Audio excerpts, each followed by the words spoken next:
கிறிஸ்துவுக்குள் மிகவும் பிரியமானவர்களே, ஆண்டவராகிய இயேசு கிறிஸ்து நாமத்தினாலே உங்களுக்கு எங்களுடைய அன்பின் வாழ்த்துக்கள்.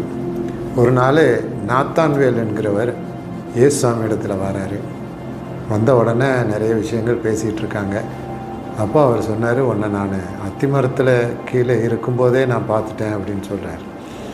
நாத்தான்வேலுக்கு ஒரே ஆச்சரியம். இப்படி ஆண்டவரே, அப்பவுமே நீர் கண்டுவிட்டீரா? அப்போ நீர் உண்மையான தேவகுமாரன் தான் அப்படின்னு சொன்ன உடனே இயேசு சொல்கிறாரு, யோவான் 1:50 இதிலும் பெரிதானவைகளை நீ காண்பாய்.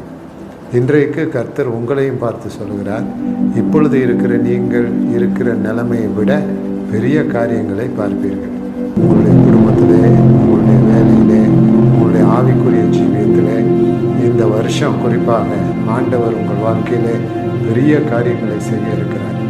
ஆகவே நீங்கள் சோர்ந்து போக கவலைப்பட்டு கொண்டிருக்கிற அந்த காரியங்கள் எல்லாம் மாற்றி, கர்த்தர் எனக்கு பெரிய காரியங்களை செய்வார், இதிலும் மேலானவைகளை செய்வார், இப்பொழுது இருக்கிற நிலைமையை விட பயங்கரமான பெரிய அற்புதங்கள் அடையாளங்களை செய்வார் என்று உங்கள் உள்ளத்திலே நீங்கள் விசுவாசிக்கிற பொழுது, இந்த யோவான் 1:50 நீங்கள் வாக்குத்தத்தமாக சுதந்திரித்துக் கொள்ளுகிற பொழுது உங்கள் பிள்ளைகள் வாழ்க்கையிலே பெரிய காரியங்களை பார்ப்பீர்கள்.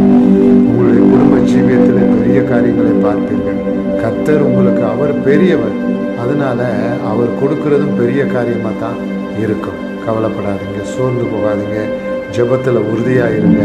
ஆண்டவர் உங்களோடு கூட இருக்கிறார், ஆண்டவர் உங்களோடு பக்கத்தில் இருக்கிறார். தாவீது சொல்லவில்லையா சங்கீதம் 16:8, கர்த்தரை எப்பொழுதும் எனக்கு முன்பதாக வைத்திருக்கிறேன். அதே காரியத்தை அவர் அப்போஸ்தலனாகிய பவுல், பேதுரு அப்போஸ்தலர் 2:24-25 சொல்லும்போது சொல்கிறாரு, கர்த்தரை எனக்கு முன்னால் வச்சு அவரையே நோக்கி கொண்டிருக்கிறேன் அப்படிங்கிற அர்த்தத்தில் அவர் சொல்கிறார். எனவே அவரையே நோக்கி கொண்டிருங்கள். கர்த்தர் உங்கள் வாழ்க்கையிலே பெரிய காரியங்களை செய்வார். நன்றி.